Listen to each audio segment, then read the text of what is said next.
Cette vidéo est sponsorisée par OneFootball, l'appli numéro 1 sur le foot, l'actu, les résultats. Tous les liens sont dans la description. Salut à tous, aujourd'hui on se retrouve pour l'épisode numéro 337 de l'After Zap Image. On va commencer avec une info qui concerne Emiliano Sala. Comme on s'en doutait, l'avion a été localisé puisqu'il y avait des recherches qui ont été effectuées en pleine mer ce week-end. L'avion a été localisé dans les fonds marins, au fond de la Manche tout simplement.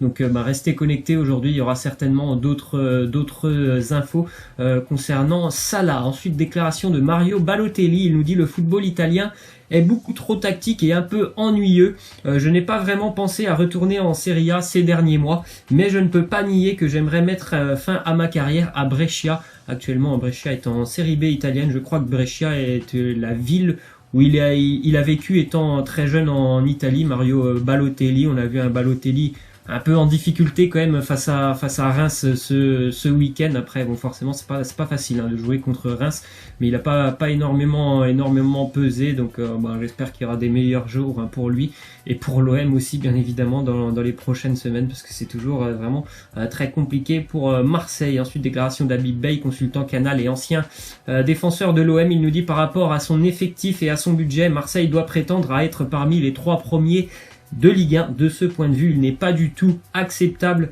de voir Marseille à la 10e place. C'est presque une catastrophe. Je pense que vraiment c'est une catastrophe cette saison pour l'Olympique de Marseille, pour les dirigeants, pour les supporters, bref, pour tout le monde c'est catastrophique. Il faut absolument que Marseille soit présent dans une compétition européenne l'année prochaine, parce que sinon au niveau mercato, je pense qu'il n'y aura pas énormément de très grosses arrivées et c'est très mal parti. On voit pas vraiment d'amélioration.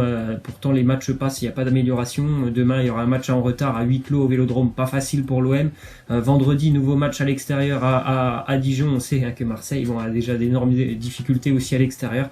Vraiment, encore une fois, une semaine charnière pour l'Olympique de Marseille qui est en train de voir tous ses espoirs s'envoler journée après journée. Ensuite, on part avec pas mal d'infos sur le match Lyon-Paris hier, avec cette très belle victoire de l'Olympique Lyonnais 2-1. On commence avec une déclaration de Jean-Michel Aulas. Il nous dit: on veut un titre cette saison en Coupe de France et la 2e place en Ligue 1. Il y aura certainement un joli duel entre Lille et Lyon pour la 2e place. Pourquoi pas Saint-Etienne, même si je pense que les Verts seront moins réguliers que Lille et Lyon. En tout cas, Lyon a sorti un gros match comme souvent lorsqu'il y a une belle affiche. L'Olympique Lyonnais répond présent. On l'a vu hier, ils ont posé beaucoup de problèmes au Paris Saint-Germain. Une très très belle victoire pour l'OL. Nouvelle déclaration de Jean-Michel Aulas, il nous dit: la victoire de notre équipe est fantastique. Bruno a encore fait une causerie exceptionnelle. Il a encore une fois convaincu ses joueurs cette saison. Il nous le redit, nous visons la 2e place et la Coupe de France. Ce match nous rapproche aussi de ce qui nous attend face au Barça. Alors je pense que le Barça aura certainement beaucoup plus le ballon que le Paris Saint-Germain hier. Mais c'est vrai que c'était un bon test forcément pour Lyon ainsi que pour le Paris Saint-Germain qui jouera face à Manchester. C'était vraiment un très très beau match. Ça faisait longtemps que j'avais pas vu un match comme ça en Ligue 1. Super match, vraiment du niveau Ligue des Champions, ce qu'on a vu hier. Et vraiment pour l'Olympique Lyonnais, tous les feux sont au vert s'ils sont capables de rééditer ce genre de performance face au Barça. Ensuite, le sauvetage, cette magnifique image du sauvetage de Jason Denayer qui a été impérial hier.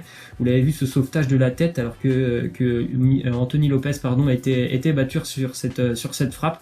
Il est là, Denayer, sur la ligne pour la sortir d'une tête plongeante. Je crois aussi qu'il en avait fait un en première période. Il y a eu tellement d'occasions dans ce match, beaucoup de sauvetages sur la ligne.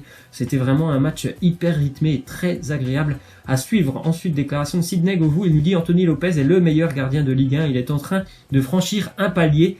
Il y a chez lui une prise de conscience après les événements de la saison dernière. Il a atteint la maturité. C'est vrai, pour moi, Anthony Lopez fait partie des meilleurs gardiens de Ligue 1. Je pense que lui, d'ailleurs hier, les 2 gardiens ont été très bons malgré le premier but. Un petit peu casquette, on va dire, pour Areola, même si je pense vraiment que c'est dû à une mauvaise prise d'appui, tout simplement. Mais les 2 gardiens ont été exceptionnels, de très nombreuses parades pour les 2. On peut citer aussi certainement dans les très bons gardiens de Ligue 1, forcément Buffon, mais bon, dans les jeunes, on va dire, les beaucoup plus jeunes, Stéphane Ruffier pour l'AS Saint-Etienne. Ensuite, déclaration de Moussa Dembélé qui a été buteur. On l'a beaucoup vu sur le front de l'attaque hier. Il nous dit: pourquoi je n'ai pas choisi Marseille?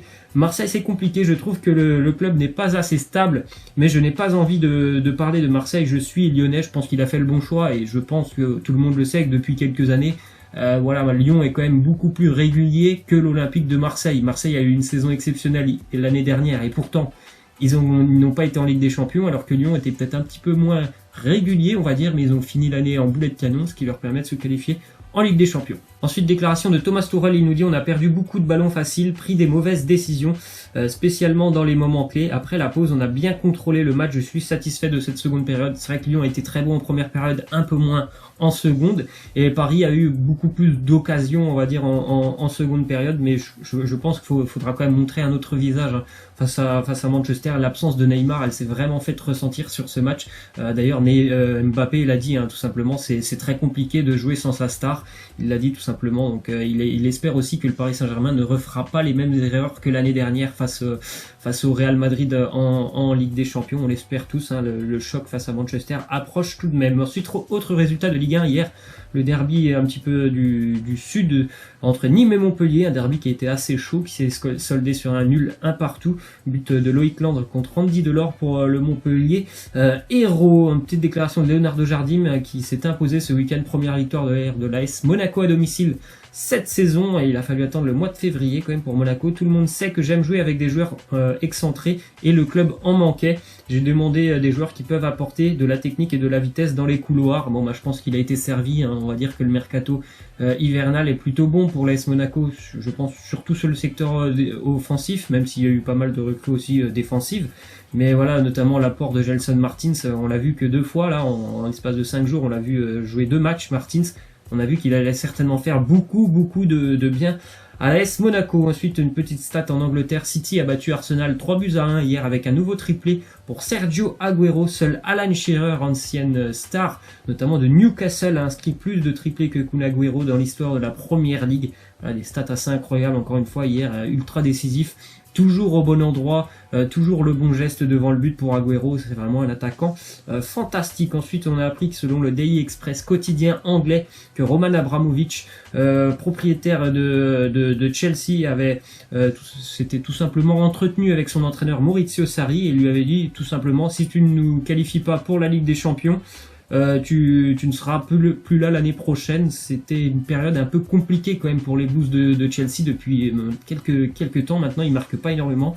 Ce week-end, ils ont repris 3 points face à la Lanterne Rouge d'Huddersfield, 5-0. Après, faut pas tomber dans l'euphorie pour Chelsea, parce que voilà, en face c'était quand même Huddersfield, et on rappelle qu'il y a 5 jours, Chelsea en prenait 4 aussi à Bournemouth. Ensuite, une déclaration de Mauricio Pochettino, entraîneur de Tottenham, sur Heung-min Son, qui a encore été décisif ce samedi face à Newcastle. 1-0 pour Tottenham, but de Son à la 83e. Il nous dit: il travaille dur, il persiste toujours et n'abandonne jamais. Il essaye encore et encore, il est toujours comme ça dans ses efforts, et avec et sans ballon, il est très régulier et constant. C'est ce qui est le plus important. C'est vrai que Tottenham vit une période assez difficile avec bien évidemment, on le sait, bon nombre de blessés, mais Minson, il prend ses responsabilités, il est souvent le sauveur, comme ce week-end. Tottenham reste accroché, ils sont pas très loin finalement de Manchester City et de Liverpool. Et voilà, en plus de ça, comme il le dit, c'est vraiment un battant.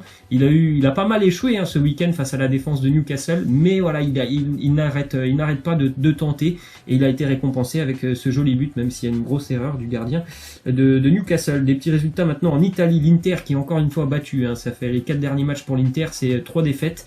En Serie A, ça fait 3 matchs sans le moindre but marqué pour l'Inter, assez compliqué, battu hier en plus par Bologne qui est relégable, même si Bologne a changé d'entraîneur la semaine dernière. 11 points de retard maintenant pour l'Inter sur le Napoli 2e. L'Inter qui voit se rapprocher le Milan et la Roma juste derrière. D'ailleurs, Roma-Milan, c'était le duel hier soir. Je n'ai pas pu regarder le match. En tout cas, c'est 1-1, but de Christophe Piatek pour le Milan notamment. Donc très belle arrivée pour lui. Il a fait, je crois, 2 ou 3 matchs avec le Milan. Il est déjà à 3 buts, il me semble. Et le Milan qui a fait une très bonne semaine globalement avec 2 nuls, plus une qualif en Coupe d'Italie face au Napoli. Ils sont pour le moment qualifiés pour la Ligue des Champions. Ensuite, déclaration de Benjamin Pavard, il nous dit: il y avait beaucoup de clubs intéressés pendant un moment, cela m'a perturbé, mais quand l'offre du Bayern est arrivée, je n'ai pas réfléchi un instant. Le Bayern est le meilleur club du monde pour moi, il rejoindra le Bayern cet été. J'espère qu'il y aura vraiment une progression pour lui, parce qu'on sait qu'avec Stuttgart quand même c'est très compliqué cette année. Il est revenu d'ailleurs sur le terrain, Pavard, hier avec Stuttgart, encore une fois une contre-performance, 2 buts partout pour Stuttgart face à Fribourg. Petit résultat au Portugal, un duel de haut de tableau. Le Sporting Portugal battu par le Benfica 4-2 pour les Lisboètes, qui reviennent provisoirement, qui reviennent surtout à 3 points, je crois, du FC Porto qui a été tenu en échec à Guimarães. Ensuite, petit résultat aussi en Turquie, Shinji Kagawa, on sait qu'il devait venir à Monaco, finalement il a signé du côté du Beşiktaş Istanbul et hier il est rentré à 10 minutes de la fin avec le Beşiktaş et il a marqué 2 buts tout simplement, 10 minutes, plutôt pas mal pour son arrivée. Victoire du Beşiktaş, 6-2 du côté d'Antalyaspor. C'était d'ailleurs, je sais pas si vous suivez un petit peu Mohamed Eni sur Snapchat, c'était son pari de la journée. Ça devait finir en match nul, il y a eu une victoire du Beşiktaş 6-2. On va terminer donc avec cette petite image de Mathis Morville, fils de Joe Star, qui va rejoindre le centre de formation de l'AJ Auxerre à la fin de saison. Je crois que c'était un gardien, jeune gardien, il est né en 2005. Peut-être qu'on le reverra dans quelques années sur les terrains professionnels. Voilà, j'espère que cet épisode vous aura plu. Moi je vous laisse et je vous dis à la prochaine. Ciao!